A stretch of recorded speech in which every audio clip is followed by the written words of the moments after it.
मुच्यते पूर्णस्य पूर्णमादाय पूर्णमेवावशिष्यते। ॐ शान्ति शान्ति शान्तिः। शङ्करं शङ्कराचार्यं केशवं बादरायणं सूत्रभाष्यकृतं वन्दे भगवन्तौ पुनः पुनः। ईश्वरो गुरुरात्मेति मूर्तिभेदविभागिने व्योमवद्व्याप्तदेहाय दक्षिणामूर्तये नमः। ॐ शान्ति शान्ति शान्तिः। सर्ववेदान्त सिद्धान्त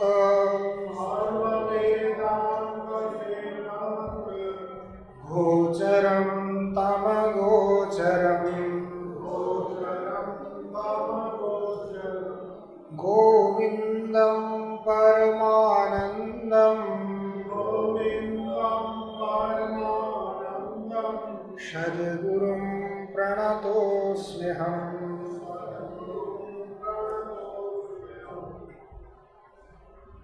370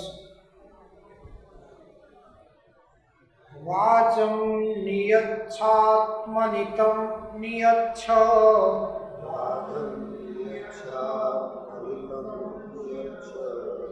बुद्धौ धियं यच्छ च बुद्धिसाक्षिणी।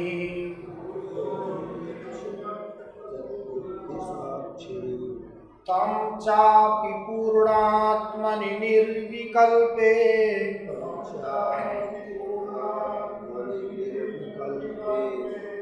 विलाप्य शान्तिं परमां भजस्व।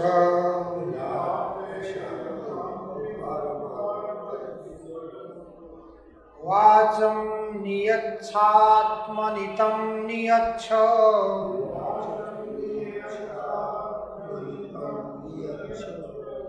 बुद्धौ धियं यच्छ च बुद्धिसाक्षिणी।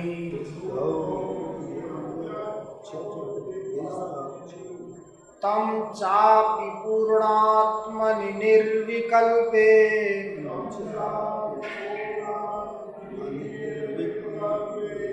विलाप्य शान्तिं परमां भजस्व।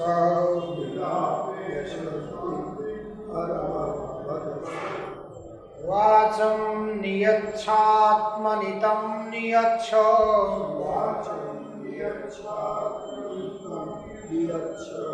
बुद्धौ धियं यच्छ च बुद्धिसाक्षिणी। तं चापि पूर्णात्मनि निर्विकल्पे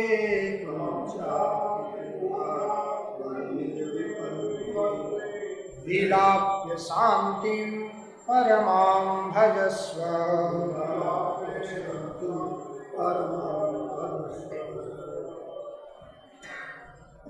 भगवान भाष्यकार निर्विकल्पक समाधि के क्रम का उपाय बता रहे हैं कि निर्विकल्पक समाधि के लिए क्या उपाय है। प्रथम द्वार के रूप में बताया वांग निरोध, अपरिग्रह, निराशा, निरीहा और नित्य में एकांतशीलता। वांग निरोध हो, परिग्रह, वाणी का निरोध करना।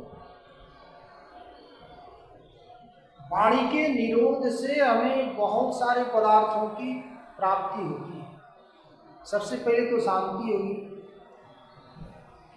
झगड़े का बहुत कम संभावना होगा। इसलिए नीतिकार कहते भी हैं मौने च कलहो नास्ति। जब व्यक्ति मौन होता है तो कलह होने की संभावना बहुत कम रहती है, होगी ही नहीं। मुख्य झगड़े का बीज क्या है, बोलो। यदि किसी के लिए प्रतिकूल हम शब्द का प्रयोग करें तभी जा करके कलह शुरू होता है। तो वांग निरोध, जो व्यक्ति वाणी में संयम करके रखता है, अर्थात जितनी काम की चीजें केवल उतनी ही बोलता है, अधिक नहीं बोलता, तो उसकी वाणी में सिद्धि भी होती है। बेकार की बातें नहीं करता, जो काम की है उतना ही बोलता है, तो जो बोलेगा वो सिद्ध हो, क्योंकि उसने वाणी में संयम की। केवल वाणी में नहीं, अन्य अन्य चीजों के बारे में भी हम अधिक दुरुपयोग नहीं करते, तो वो वस्तु हमें अधिक शक्ति, अधिक सामर्थ्य प्रदान करता है। क्योंकि उपनिषदों का ये उद्घोष है, हम जिस इंद्रियों के द्वारा जिन विषयों का जितना ग्रहण करते हैं, वो विषय हमें क्या करते हैं? इंद्रियों की तेज का नाश करते हैं। जरयन्ति तेजः। इसलिए जितना जितना हम विषयों का कम उपभोग करेंगे, उतने उतने इंद्रियों का तेज क्या होगा? बढ़ेगा, शक्ति बढ़ेगी, सामर्थ्य बढ़ेगा। तो वाक इंद्रियों में भी हम यदि वाणी का संयम करते हैं, अधिक नहीं बोलते, काम की चीजें केवल बोलते हैं, तो उसमें सिद्धि। वांग निरोधो अपरिग्रह। अपरिग्रह में, परिग्रह करने में पहले तो ग्रहण करने में ही शक्ति का क्षय होता है, फिर परिग्रह करने के बाद उसके संरक्षण करने में भी शक्ति का क्षय होता है। कथनचित संरक्षण करते करते वो नष्ट हो जावे तो भी शक्ति का क्षय होता है, कष्ट। इसलिए अपरिग्रह। निराशा, आशा से रहित हो, क्योंकि आशा ही परमम दुखम, नैराश्यम परमम सुखम। तो आशा में रहेंगे तो दुख होगा, चित्त विक्षिप्त होगा। जिस वस्तु की हम अभिलाषा करते हैं, आशा करते हैं, जब तक उस वस्तु की उपलब्धि नहीं होती तब तक हम विक्षिप्त ही बने रहते हैं। कहाँ जाएं तो उसकी हमें प्राप्ति हो, क्या करें तो हमें उसकी प्राप्ति हो, किससे मिले तो हमें उसकी प्राप्ति हो। केवल उसी की प्राप्ति के लिए ही हम प्रयास करते रहते हैं, तो हम विक्षिप्त हो जाते हैं। चलते चलते किसी पदार्थ को हम सोच रहे हैं, और सोचते सोचते कहीं गड्ढे में गिर जाए, ये भी हो सकता है। जिसके बारे में हम गहन चिंतन करते हुए चल रहे हैं, जिस वस्तु की हमें प्राप्ति करनी है, तो उसके आशा के चलते हम नष्ट भी हो सकते हैं। इसलिए निराशा, आशा से भी योगी को रहित होना चाहिए। और निरीहा, निरीहा मतलब कर्म से उपरति, कर्म से उपरत हो जाए। क्योंकि कर्म करेंगे तो या तो शुभ कर्म करेंगे या तो अशुभ कर्म करेंगे। तो शुभाशुभ कर्म दोनों मोक्ष के लिए क्या है? प्रतिबंधक है। शुभ कर्म करेंगे तो सुख मिलेगा, उसका भी भोग स्वयं करना पड़ेगा, और अशुभ कर्म करेंगे तो भी उसका फल स्वयं अपने को ही भोगना पड़ेगा। तो ये शुभाशुभ कर्म भी योगी के लिए, साधक के लिए, मुमुक्षु के लिए प्रतिबंधक हैं। इसलिए क्या करना? निरीहा, अर्थात कर्म से उपरत हो जाना।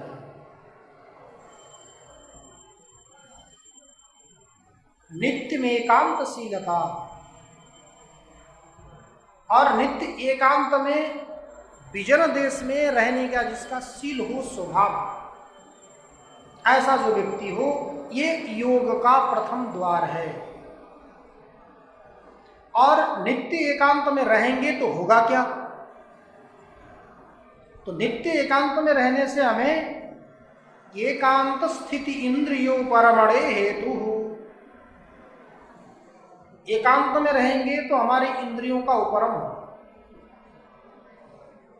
इंद्रियों में निग्रह हो। यदि जन संघों में विषय के साथ रहते हैं तो हमारे इंद्रियां विषय की ओर जाती है। विषय का, इंद्रियों का स्वभाव है अपने अपने विषय में जाना। जब हम एकांत में रहते हैं, विषय ही नहीं है, तो कहाँ जाएगी इंद्रियां? हम अकेले ही रहते हैं घर में, कोई दूसरा तीसरा है ही नहीं, तो हम किससे बात करेंगे? किसी से हम बात कर ही नहीं सकते, अच्छी भी बात नहीं करेंगे, बुरी भी बात नहीं करेंगे। जो अपने लिए अच्छा लगे वो बनाएंगे, खाएंगे, पिएंगे। यदि कोई दूसरा नहीं तो नहीं भी खाएंगे। कभी ऐसा भी होता है, अकेले हैं, दो हैं तो उनके निमित्त से बनाते हैं इसलिए खाते हैं। यदि अकेले हैं तो कभी कभी ऐसा तो चला लेते हैं, ऐसे खाए बिना भी कट जाते हैं। तो अकेले में क्या है? स्वतंत्रता है। जब एकांत स्थिति में रहेंगे, आप एक ही है अंत, सिद्धांत, लक्ष्य, उसको केवल ध्येय बना करके चल रहे हैं, तो आपकी इंद्रियां सारी क्या हो जाएगी? परम उसी में हो जाएगी। तो एकांत स्थिति इंद्रियो परमणे हेतु, इसी को बोलते हैं दम। बाह्य इंद्रिय निग्रह दम, अंतरिंद्रिय निग्रह सम। ये दम क्या करता है? चेतसः संरोधे कारणम। जैसे मानिए हमने चक्षु से रूप को देखा ही नहीं, तो मन ये थोड़ी कहेगा कि वहां जाके ये रूप देखें। पहले चक्षु इंद्रियां रूप को देखती है, तब मन करता है कि उस समय देखा हुआ रूप फिर दिखाया जाए, अथवा उस समय में हमने किसी दृश्य को देखा था, वो हमें अच्छा नहीं लगा, वो न देखा जाए। ये मन सोचता है। कब? जब पहले चक्षु ने कभी देखा हो तब। तो जब तक बाह्य इंद्रियों का निरोध नहीं होगा, तब तक अंतःकरण का भी, चित्त का भी निरोध नहीं हो सकता। एकांत में रहना, इसका प्रयोजन क्या? इंद्रियों का निरोध करना, इंद्रियों की वृत्तियों का निरोध। और इंद्रियों की वृत्तियों के निरोध से क्या मिलेगा? उसका क्या लक्ष्य है? तो चेतसः निरोधा, चेतसः संरोधे कारणम। चित्त के संरोध करने के लिए, अर्थात चित्त को संयम करने के लिए इंद्रियों का निरोध कारण है। अब इन अंतःकरण का निरोध करने से हमें क्या मिलेगा? अंतःकरण है, मन बुद्धि चित्त अहंकार है, इनका हम संरोध करेंगे, इनका निग्रह करेंगे, तो अहम वासना का निरोध होगा। चित्त ही निरोध हो गया, मन ही नहीं है, मानिए बुद्धि ही नहीं है, चित्त ही नहीं है, अहंकार ही नहीं है, तो अहम वासना कहां से आएगी?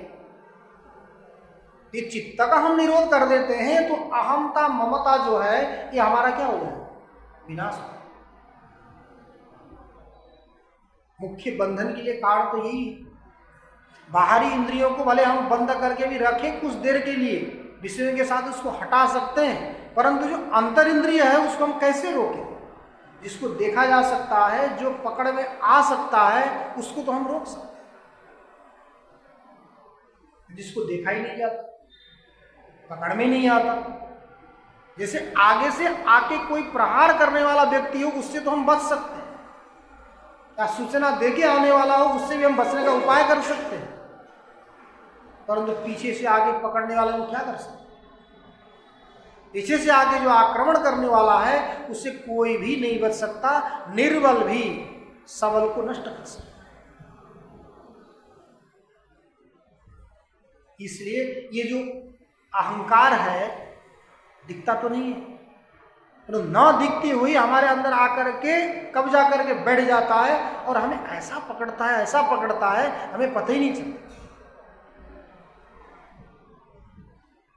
पकड़ लिया तो छोड़ता नहीं, जब तक हमें नहीं लेगा तब तक वो छोड़ता नहीं। इसलिए हम लोग क्या करते हैं? केवल अपने लिए, जीवन यापन के लिए, केवल उदर पूर्ति के लिए, और कुछ नहीं करना है। केवल उदर पूर्ति तो करना है, अर्थात हम जितना खा सकते हैं, पी सकते हैं, खाया पिया हुआ भी देखिए अपना नहीं है। खाया पिया हुआ भी जो हम हजम करके शरीर में लगेगा ना, वो अपना हो गया। मैंने रखा हुआ तो अपना है नहीं, रखा हुए में से निकाल के थोड़ा सा खाया हुआ भी अपना नहीं है। उतने के लिए हम लोग क्या करते हैं? केवल हम ही लोग मनुष्य ही नहीं, सारी प्राणी यही करते हैं। जैसे देखिए ये मक्खियां होती है, इन मक्खियों को खाने के लिए, मक्खी भी कुछ खाने के लिए दौड़ती है, उन मक्खी को खाने के लिए पीछे पीछे से मेढक दौड़ता है। अब उस मेढक को खाने के लिए मेढक के पीछे सांप पड़ा रहता है, सांप के पीछे मोर, अब उस मोर के पीछे है व्याघ्र, जंगल में बाघ है, अब उस बाघ के पीछे बंदूक लेकर के व्याधा है, अब उस व्याधा के पीछे काल। परंतु देखिए किसी के पास समय नहीं है कि पीछे मोड़ के देखें कि हमारे पीछे कौन है।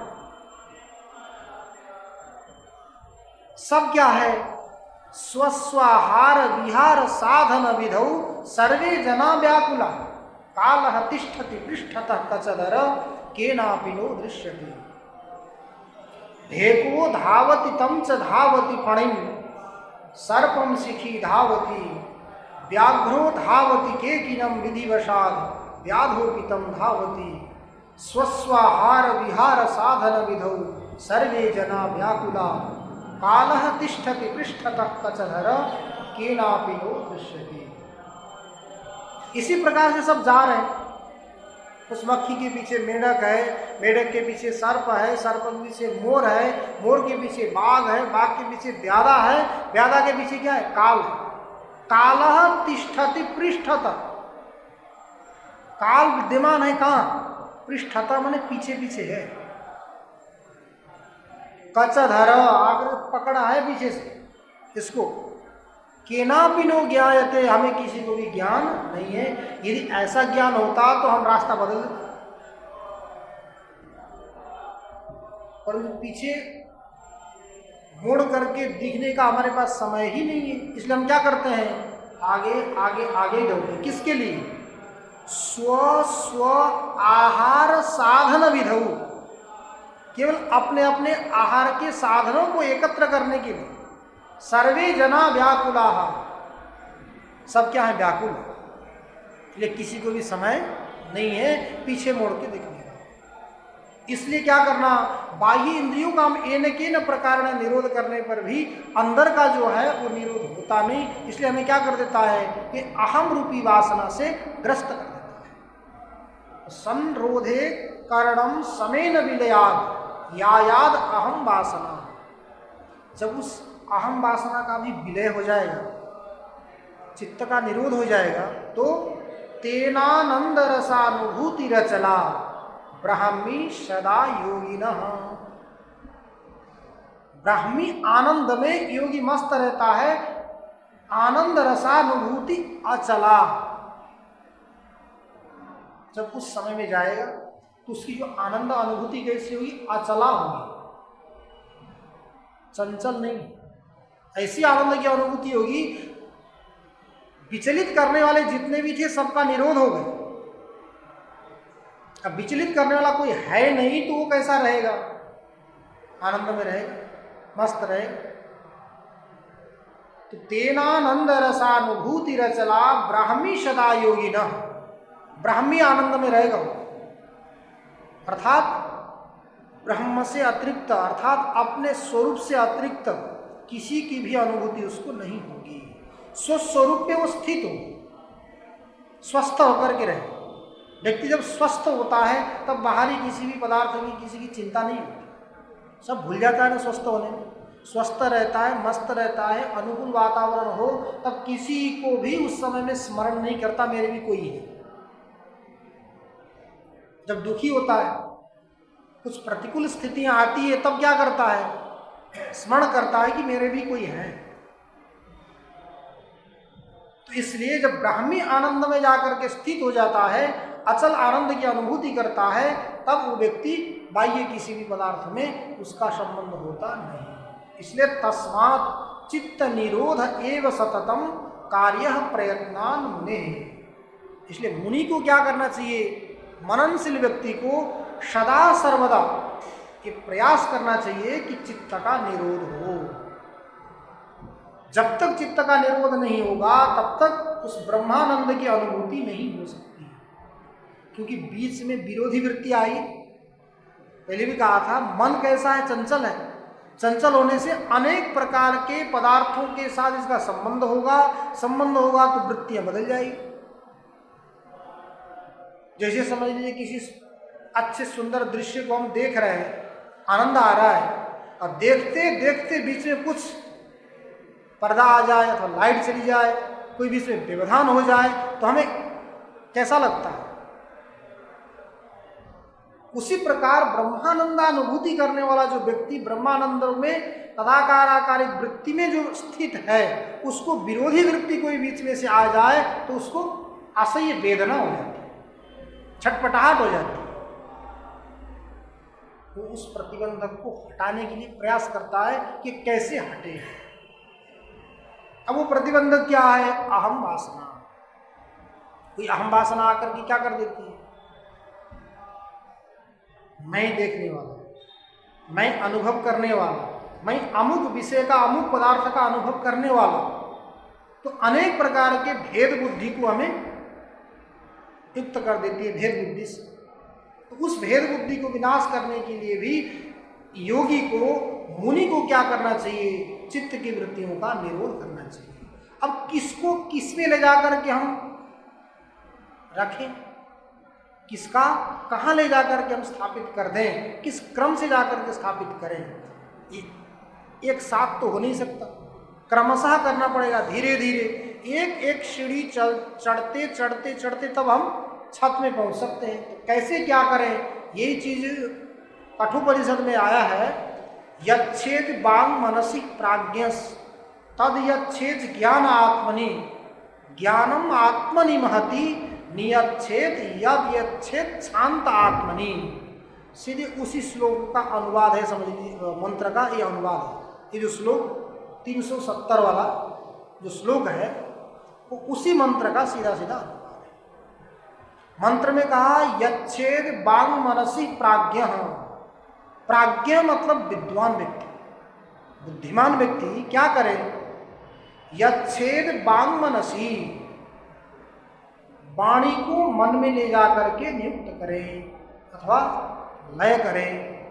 जो वाणी है, वाक इंद्रिय, उसको कहाँ ले जाकर के लीन करें? मन में। क्योंकि देखिए वाणी को लीन करेंगे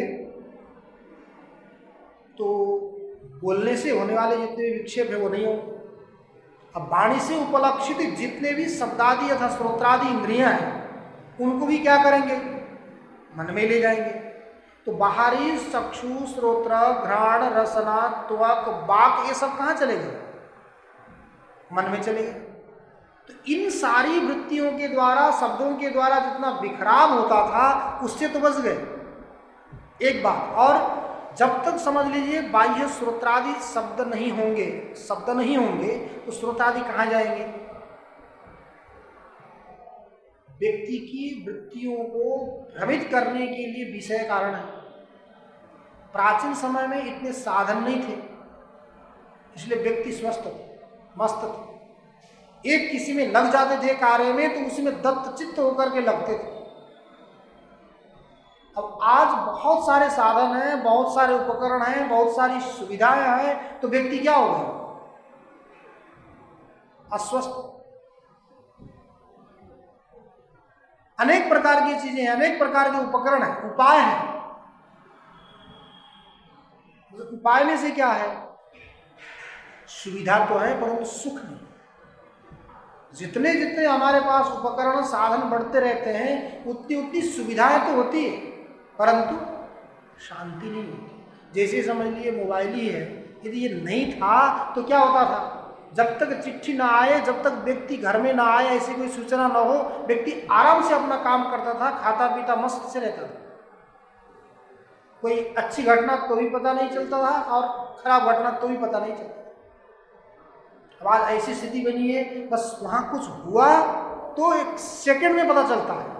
कहीं व्यक्ति भोजन कर रहा हो, कहीं बैठ रहा हो, कहीं सोने की तैयारी कर रहा हो तो बेचारा उसको भागना पड़ता है।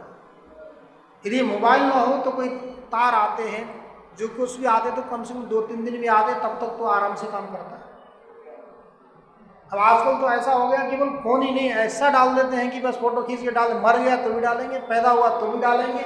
व्यक्ति को अपने जो संकल्प करके जो कार्य करने के लिए सोच रहा था वो कभी नहीं हो सकता। ये किसके द्वारा हुआ? साधनों के द्वारा। जो साधन है, ये साधन ही हमको क्या कर देते हैं? दुख देते हैं। तो दुख के लिए कारण क्या? साधन। इसलिए जब तक बाह्य विषय ही नहीं होंगे शब्द आदि, तब हमारे श्रोत्रेंद्रिय क्या होंगे? स्थिर रहेंगे।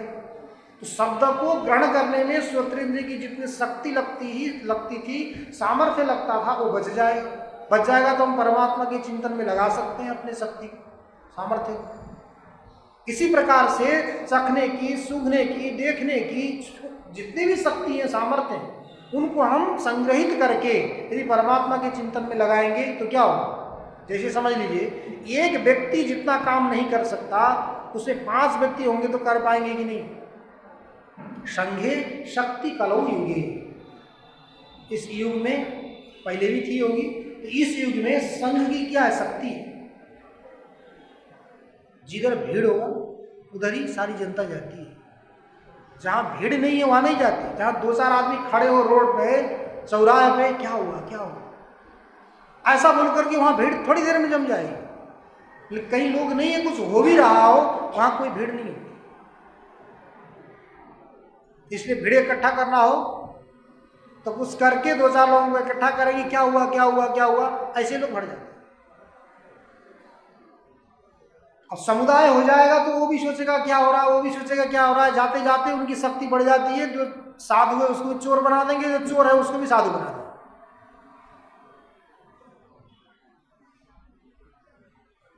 इसलिए क्योंकि जनता भेड़ चाल चलती है, बोलती है भेड़ की तरह जाती है। क्या है निश्चित तो नहीं कर सकते, जो सुन लिया उसी की हवा में चली जाती है।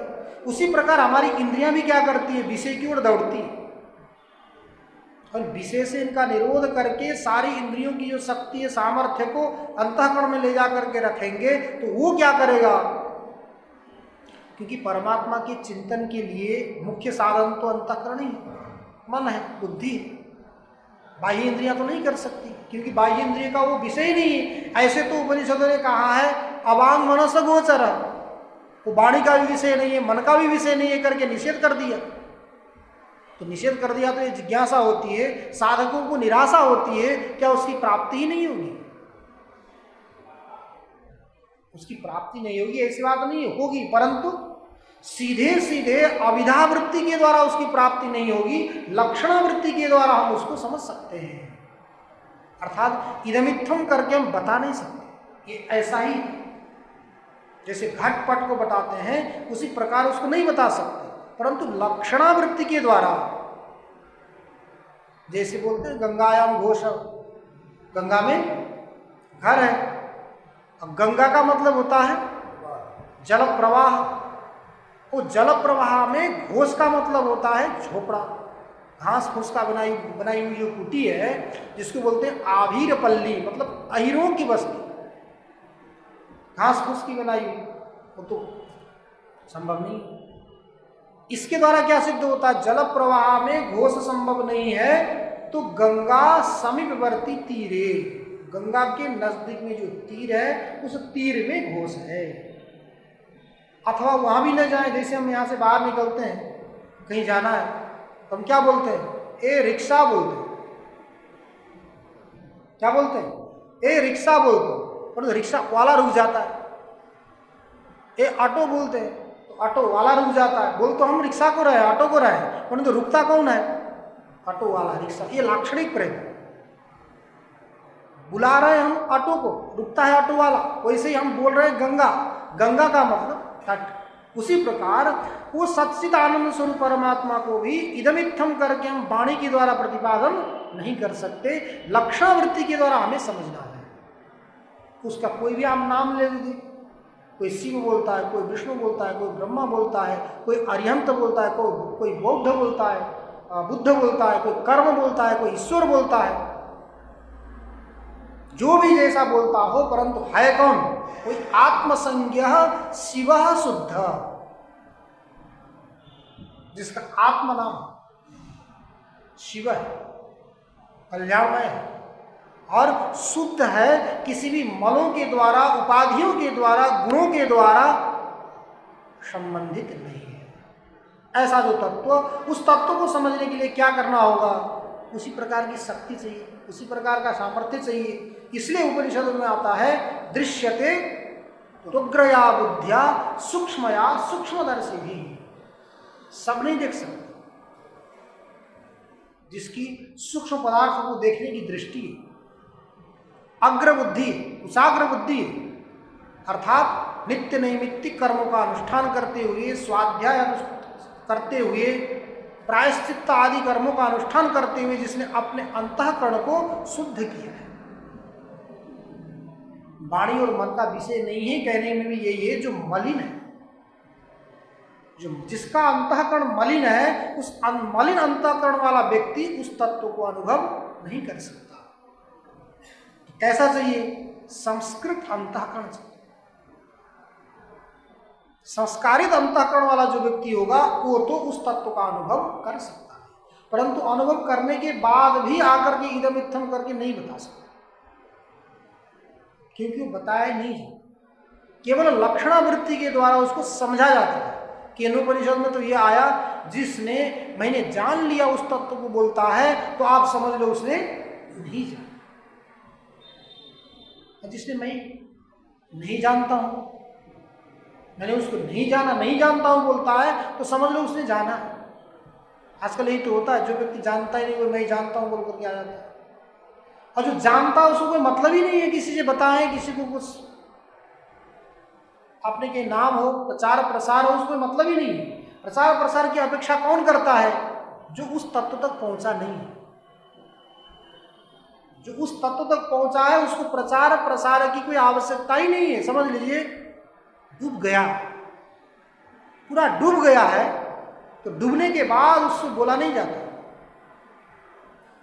जब तक नहीं डूबा तब तक क्या बोलता है? मैं डूब गया, मैं डूब गया, मुझे बचाओ, मुझे बचाओ, चिल्लाता रहता है। जब तक चिल्ला रहा है तब तक आप शांति में रहिए कि वो डूबा नहीं। जब उसका बोलना बंद हो जाता है, चिल्लाना बंद हो जाता है, तब समझ लीजिए वो डूब गया। डूब गया तो क्या बोलेगा? उस परम तत्व में जो डूब जाता है, सच्चित आनंद स्वरूप परमात्मा की अनुभूति करके एकमेक हो जाता है, वो बोलेगा क्या? वो तो त्रिविध परिच्छेदों से रहित है। वस्तुकृत, कालकृत, देशकृत, सर्वविध परिच्छेदों से रहित जो व्यापक तत्व है, उसको कैसे बोला जाएगा? जो परिच्छिन्न है, उस परिच्छिन्न के द्वारा, परिच्छिन्न साधनों के द्वारा उस अपरिच्छिन्न तत्व का प्रतिपादन कभी भी संभव नहीं हो सकता। जब तक हम बोलने का प्रयास कर रहे हैं तो समझ लीजिए हम पूरे उसमें डूबे नहीं हैं। यदि डूब जाएंगे ना फिर बोलना बंद हो जाएगा। इसलिए श्रोता और वक्ता में ये अंतर है। श्रोता भाव में डूब करके सुन सकता है, श्रोता भाव में डूब करके सुन सकता है। यदि वक्ता भाव में डूब जाए तो बोला नहीं जाएगा, बोलती बंद हो जाए। इसलिए सुनाने की अपेक्षा सुनने की महत्ता अधिक है। सुनाने की अपेक्षा सुनने की महत्ता क्या अधिक है? वो आनंद में डूब सकता है। अब वक्ता होगा यदि आनंद में डूबने लग जाएगा। बताते हैं करपात्री स्वामी जी महाराज जी जब वृंदावन में कभी कथा कर रहे थे गोपी गीत के ऊपर, तो गोपी गीत के ऊपर प्रवचन करते करते वो इतने भाव में डूब गए, वाणी अवरुद्ध हो गई उनकी, बोल नहीं पाए। उस दिन का प्रवचन उन्होंने निरस्त कर दिया। जब भाव में आवेश में आ जाते हैं, डूब जाते हैं, तो बोला जैसे होता है ना, किसी भी भाव में आ गए, कोई आत्मीय व्यक्ति मिल गया तो उससे हम बात करने के सोचते हैं, होता नहीं। तो वो गले लगा लेते हैं, रो लेते हैं, ऐसे छोड़ देते हैं, भाव में डूब जाते हैं। कोई बहुत दिन के बाद मिला अथवा कोई ऐसी घटना घट गई, दुखद घटना, तो ये व्यक्ति इतना भाव विवर हो जाता है कि बोल नहीं पाता। वैसे ही परमात्मा के गुणगान करने के लिए भी, परमात्मा के चरित्र का चित्रण करने के लिए भी भक्त क्या होता है? यदि भाव में डूब जाएगा तो पूर्ण रूप से व्यक्त नहीं करता। इसलिए श्रोता को सुनने में स्वतंत्रता है, वक्ता को बोलने में स्वतंत्रता नहीं है। सोच समझ के बोलना होता है। इसलिए जितने भी हमारे ये जो वाणी और मन, जब तक हम नित्य नैमित्तिक कर्मों के अनुष्ठान के द्वारा उसको शोधित नहीं करते, अशोधित होंगे, मलिन होंगे, उनके द्वारा उस परमात्मा का बोध नहीं हो सकता। शोधित करेंगे तो कोई अंतःकरण के द्वारा हम उस परमात्मा की अनुभूति कर सकते हैं, इसमें कोई संदेह नहीं।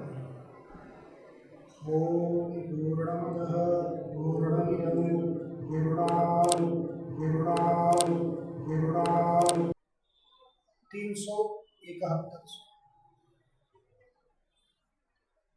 देह प्राणेन्द्रिय मनो बुद्ध्या विभिरुपाधिभिः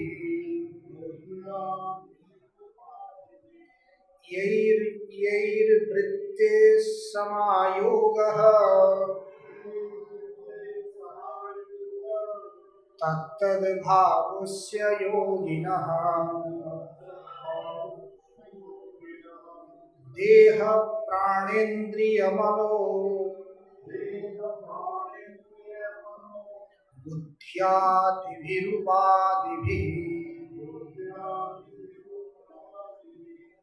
यैर्वृत्ते समायोगः तत्तद्भावस्य योगिनः देह प्राणेन्द्रिय मनो बुद्ध्यादिभिरुपाधिभिः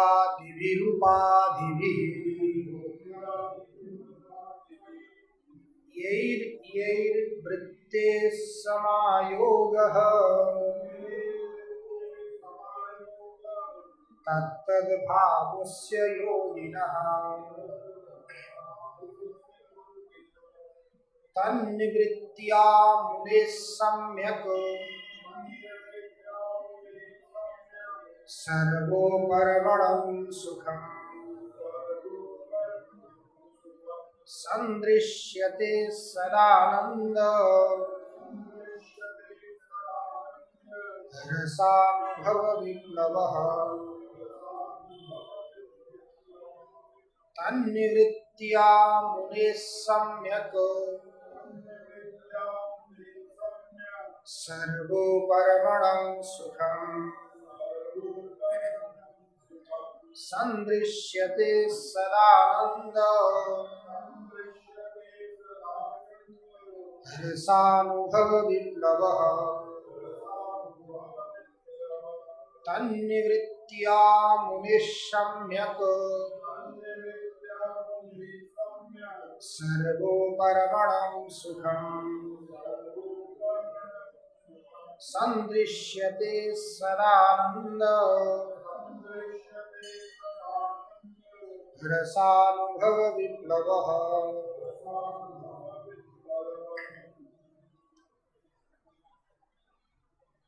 निर्विकल्प समाधि में पहुंचने के लिए क्या उपाय है, उन उपायों का भगवान भाष्यकार निरूपण कर रहे हैं। सर्वप्रथम बाह्य इंद्रियों को अंतर इंद्रिय में लीन करना। 317वां जो श्लोक है वो शुरू हुआ था कल, व्याख्या बची है। तो इसमें कठश्रुति भी यही प्रतिपादन करती है, यच्छेद वांग मनसी प्राज्ञ। जो प्राज्ञ है, विपश्चित अर्थात मेधावी पुरुष, वाणी को मन में लीन करें। वाणी से उपलक्षित जितने भी बाह्य इंद्रियां हैं, इन सबको मन में ले जाकर के लीन करना। क्योंकि बाहर की बहुत सारी इंद्रियां हैं तो इनकी वृत्तियां भी बहुत सारी वृत्तियां होगी तो हमें ये अलग होना पड़ेगा। अलग अलग विषय में जाएंगे तो प्रमाता को भी अलग अलग होना पड़ेगा, तभी जाकर के उस विषय का बोध हो सकता है। क्योंकि वेदांत का ये सिद्धांत है, जब तक त्रिविध चैतन्यों में अभेद नहीं होता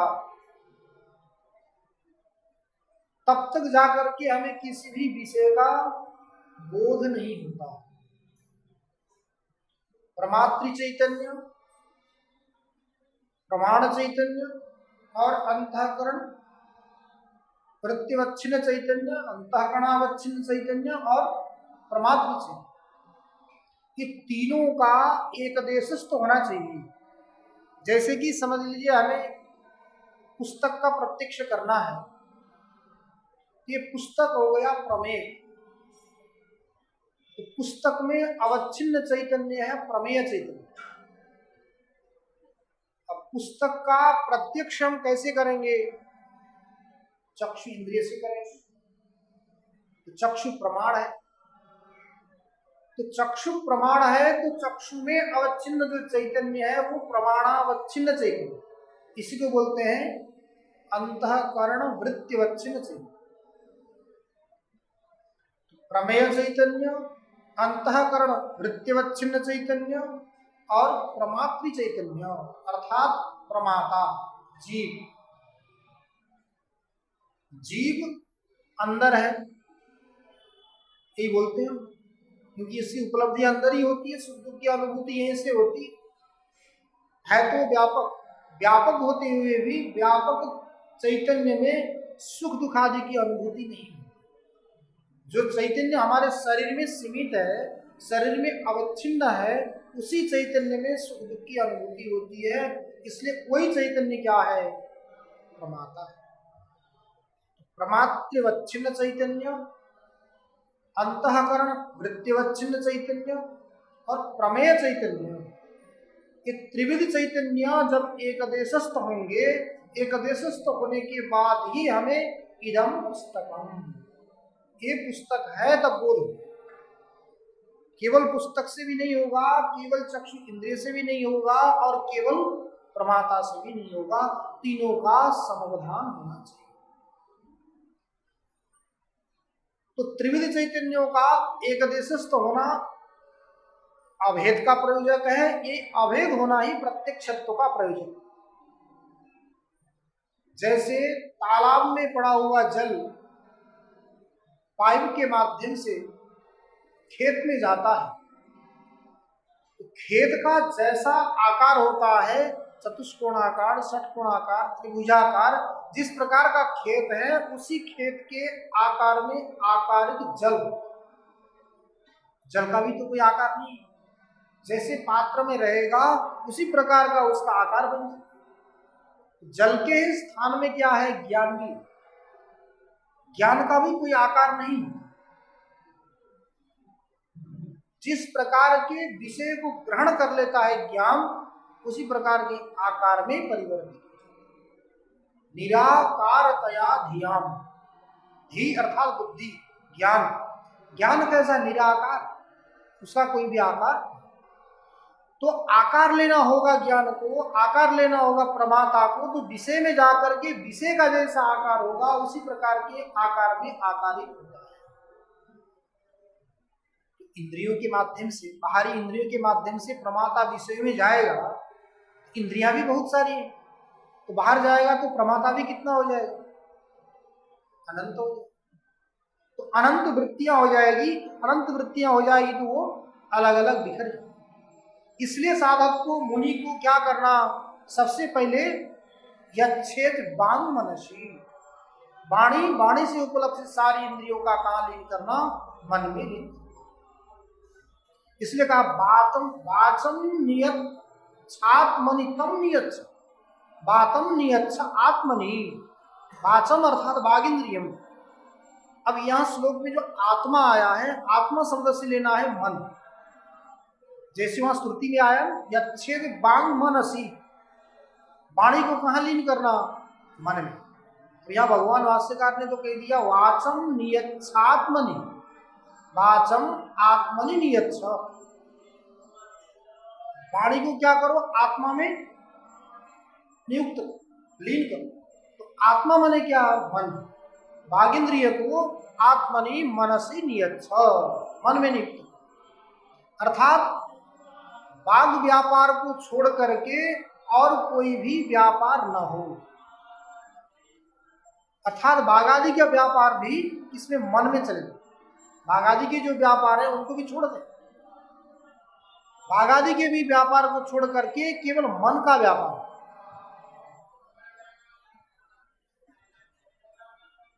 तो बाग व्यापार विहाय आदौ मनोमात्रेण अवतिष्ठस्व, वाणी आदि के व्यापार को छोड़ करके क्या करो? केवल मन के व्यापार में रह जाओ। कैसा? जैसे बोलते हैं पशु आदि वो बाघ आदि का व्यापार नहीं करते, इसलिए शांत रहे। मन का व्यापार तो उनका होता हो, लेकिन वाणी से किसी से बोलना, बातें करना, ये तो नहीं होती। किसी की निंदा करना, किसी की प्रशंसा करना, ये तो करते नहीं। तो पता नहीं, हम लोग नहीं जानते इसलिए नहीं करते, या करते ही, करते हुए तो दिखते नहीं। तो बाघ व्यापार का निरोध करके वो बैठे हुए हैं, इसलिए वो कैसे हैं? शांत, अधिक विक्षिप्त नहीं होते। उसी प्रकार साधक को भी क्या करना चाहिए? सारी बाहरी वृत्तियों को, बाघ वृत्तियों को, चक्षुआदि वृत्तियों का निरोध करके मन की केवल वृत्ति को लेकर के बैठना चाहिए। तो वाणी को क्या करें? मन में ले जा करके नियुक्त करें। तम नियच्छ बुद्धौ, अब उस मन को क्या करें? मन को भी बुद्धौ नियच्छ, मन को बुद्धि में ले जाकर के नियुक्त करें।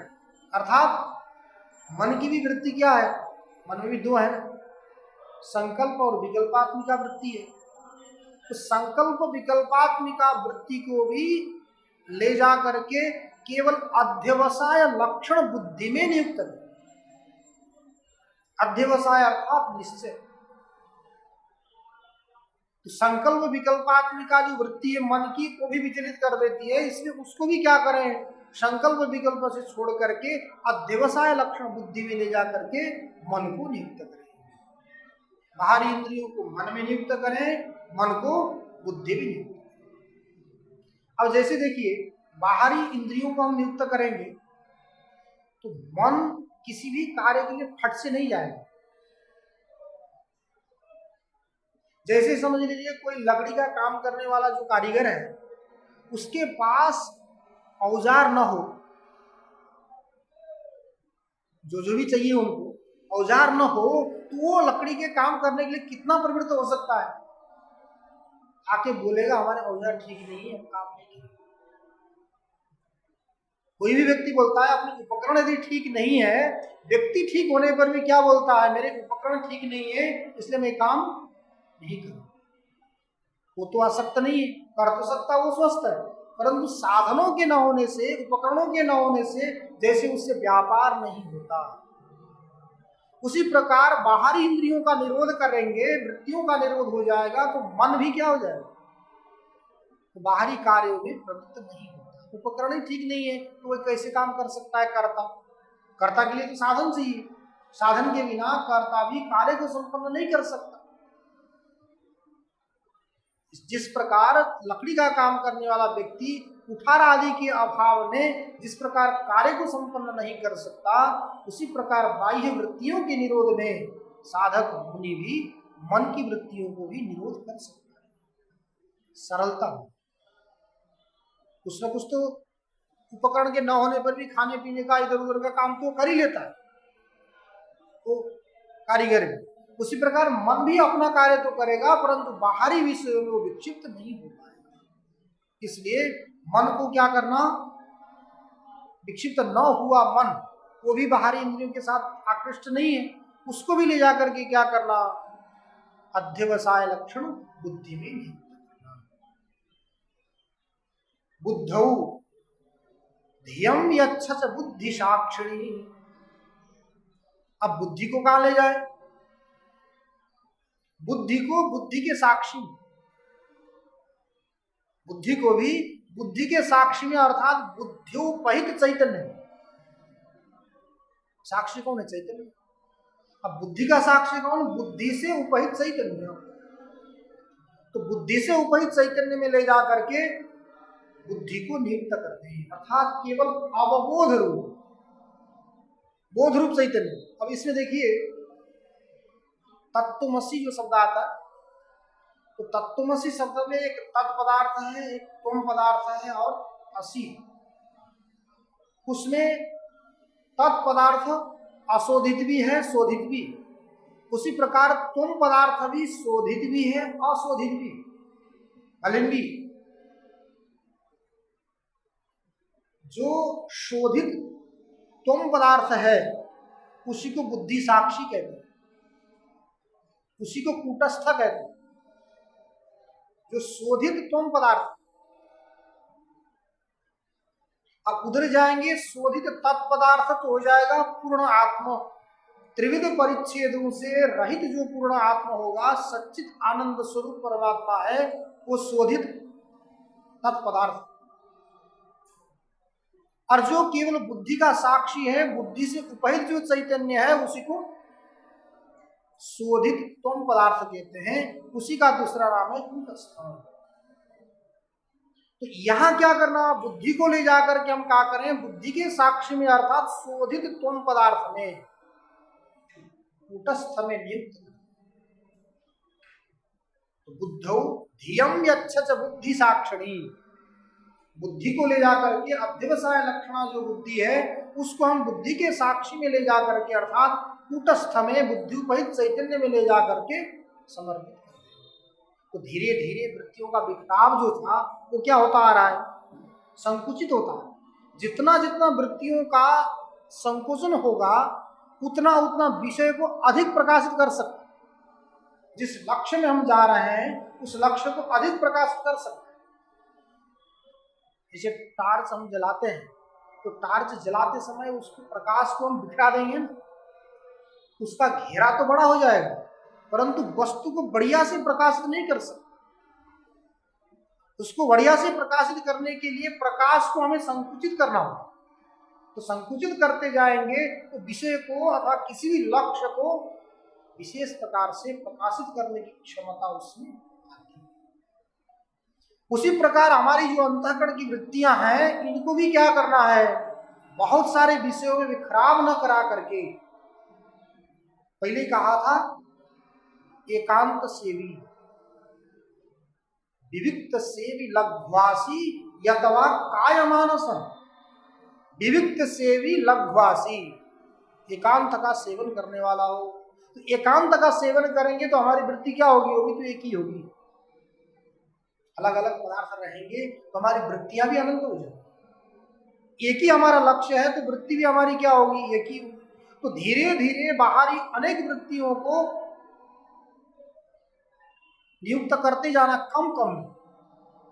तो बुद्धि साक्षी, बुद्धि को ले जाकर के बुद्धि साक्षी में नियुक्त कर दिया। अब उस बुद्धि साक्षी को क्या करें, तम चापि पूर्णात्मनि निर्विकल्पे, तम चापि पूर्णात्मनि निर्विकल्पे, उस बुद्धि साक्षी को, शोधित त्वम पदार्थ को, कूटस्थ को हम कहाँ ले जाकर के नियुक्त करें, बोलते पूर्णात्मनि निर्विकल्पे, जो शोधित तत्पदार्थ, शोधित जो तत्पदार्थ जो सर्वविध परिच्छेदों से रहित है, निर्गुण है, इसमें ले जाकर के विलाप्य, एकीकृत्य, एकमेक कर, बुद्धि साक्षी को भी ले जाकर के सच्चित आनंद स्वरूप परमात्मा में वस्तुकृत कालकृत देशकृत परिच्छेदों से रहित जो परमात्मा है, ब्रह्म है, उसमें विलाप्य अर्थात एकीकृत्य, विलाप करने का मतलब क्या, उसमें ले जाकर के एकमेक कर देना। जैसे घटाकाश को महाकाश में ले जाकर के विलय करते हैं, अथवा घटाकाश को मठाकाश में ले जाइए, मठाकाश को महाकाश में ले जाइए। वहां क्या होता है, केवल उपाधि का परित्याग करना होता है, आकाश को कुछ नहीं करना होता। घट रूपी उपाधि का परित्याग करेंगे तो मठाकाश में गया घटाकाश, मठ रूपी उपाधि का परित्याग करेंगे तो मठाकाश महाकाश में चला जाएगा। उसी प्रकार हमारी जो बाह्य इंद्रियों में बिखरी हुई वृत्ति है उनको मन में नियुक्त कर दें, मन में संकल्प विकल्पात्मक रूप से बिखरी हुई वृत्ति को अध्यवसाय लक्षण बुद्धि में नियुक्त कर दें, और उस अध्यवसाय लक्षण बुद्धि में वृत्ति जो है उसको बुद्धि के साक्षी में शोधित त्वम पदार्थ में कूटस्थ में नियुक्त कर दें, और उस कूटस्थ को भी निर्विकल्पक सर्वविध परिच्छेदों से रहित शुद्ध ब्रह्म में एकीकृत कर दें, विलाप्य कर दें। तब विलाप्य शांति परमाम भजस्व, इस प्रकार के सबका विलय करते करते करते करते जाकर के क्या करना है, परमाम शांति भजस्व, परम शांति का भजन करो। तो परम शांति क्या है, मोक्ष रूपाम परमाम शांति, परम शांति वही है। जब तक मोक्ष रूप शांति की प्राप्ति नहीं होती, तब तक शांति कैसी अपरा, परा शांति नहीं। तो परमाम शांति भजस्व, ये स्थिति हम लोगों के व्यवहार में भी होती है। हम लोग क्या करते हैं, जागृत में है, तो जब जागृत में रहते हैं तो हमारी बिखराव कितनी होती है, कहाँ कहाँ पहुंचते हैं, तो उनको हम क्या कर देते हैं, स्वप्न में जाके संकुचित करते हैं। अब उस स्वप्न की वृत्ति को भी, स्वप्न को भी कहाँ जाकर के संकुचित करते हैं, सुसुप्ति में जाकर संकुचित करते हैं। सुसुप्ति में आनंद आता है, शांति आती है, जागृत में भी नहीं आती, स्वप्न में भी नहीं आती। जागृत और स्वप्न में न आई हुई जो आनंद, न आया हुआ जो आनंद है, वो कहाँ आता है, सुसुप्ति में। उसी प्रकार इधर देखिए, प्रातिभाषिक को कहाँ लय करना, त्रिविध सत्ता है, प्रातिभाषिक सत्ता है, व्यवहारिक सत्ता है और पारमार्थिक सत्ता। ये जो त्रिविध सत्ताओं को, त्रिविध पदार्थों को, जो प्रातिभाषिक पदार्थ है उसको हम व्यवहारिक में लय करें। जैसे रस्सी में सांप दिखता है, रस्सी में दिखने वाला जो सांप है वो सांप क्या है, सर्प है, प्रातिभाषिक। तो प्रातिभाषिक सत्ता को हमें क्या करना, प्रकाश को ले जा करके किसी आप्त पुरुष के द्वारा श्रवण करके कि ये सर्प नहीं है, ये तो रस्सी। तो प्रातिभाषिक सत्ता को क्या करना, व्यवहारिक सत्ता में लीन करना। अब व्यवहारिक सत्ता जो है, बोल ही रहे हैं व्यवहारिक, केवल व्यवहार के लिए है, व्यवहार चलाने के लिए है, कोई वास्तविक नहीं है। उस व्यवहारिक सत्ता को भी फिर क्या करना, पारमार्थिक सत्ता में ले जाकर के। जैसे यहाँ क्रम आया, बाह्य इंद्रियों को अंतर इंद्रिय में ले जाओ, अंतर इंद्रिय को बुद्धि में, बुद्धि को बुद्धि साक्षी में, बुद्धि साक्षी को निर्विकल्प परब्रह्म में लीन करके तभी उस परमाम आत्यंतिक मोक्ष रूपाम शांति प्राप्त होती है। परम जो आत्यंतिक मोक्ष रूप शांति की जैसे प्राप्ति होती है, उसी प्रकार हमें यहाँ भी, क्योंकि प्रातिभाषिक में भी तो आनंद तो नहीं आता। दौड़ते हैं, भागते हैं, चीखते हैं, लोग हाथ पैर टूट जाते हैं, किसके कारण टूटते हैं, केवल प्रातिभाषिक। सर्प तो नहीं था, सर्प को हमने समझ लिया, तो समझ करके दौड़ते हैं, भागते हैं, सब कुछ होता है उसी से, उसमें ही कष्ट है। और रस्सी है तो उसमें भी कोई ऐसा आनंद नहीं। अब उसको भी छोड़ करके रस्सी भी किसमें अधिष्ठित है, इसलिए वेदांत सिद्धांत में देखिए, रस्सी में सांप नहीं भासता। कहाँ भासता है सर्प, रज्जुवच्छिन्न चैतन्य। क्योंकि कभी भी अधिष्ठान जो होगा वो जड़ नहीं हो सकता, अधिष्ठान केवल चेतन ही होगा। तो रज्जु अधिष्ठान नहीं है, रज्जुवच्छिन्न चैतन्य अधिष्ठान। तो रज्जुवच्छिन्न चैतन्य में सर्प अध्यस्त। वेदांत का ये सिद्धांत है, अधिष्ठान सत्तातिरिक्त सत्ता नतिरिक्त तत्व, अर्थात अधिष्ठान के सत्ता के अतिरिक्त अध्यस्त की कोई स्वतंत्र सत्ता होती नहीं। जैसे देखिए सर्प ही है, रस्सी में दिख रहा है, तो रस्सी के अलावा सर्प नाम का क्या चीज है, कोई नहीं। सुक्ति में रजत दिख रहा है, भास रहा है, उसमें सुक्ति के अलावा रजत नाम का क्या पदार्थ है। जिस प्रकार वहां नहीं है, उसी प्रकार इस दृश्यमान जगत में भी। तो इस दृश्यमान जगत भी क्या है, कोई रस्सी स्थानीय है अथवा सर्प स्थानीय है, कोई भी ले ले। तो जिस प्रकार स्वतंत्र सत्ता रस्सी की नहीं, वो भी रस्सी से अवच्छिन्न चैतन्य में स्थित है, उसी प्रकार ये जगत भी क्या है, इसकी भी कोई स्वतंत्र सत्ता नहीं है, ये भी किसी चैतन्य में अध्यस्त है। तो उसी चैतन्य में जाकर के ही निर्विकल्प परम शांति की प्राप्ति हो सकती है। अब जब तक वृत्तियों का निरोध नहीं होगा, तब तक स्वरूपानंद की अभिव्यक्ति नहीं होगी। सुसुप्ति में देखिए ना, सुसुप्ति में जो आनंद की अनुभूति होती है, वो क्या कोई बाहर से पदार्थ थोड़ी नहीं आता, कोई नहीं आता।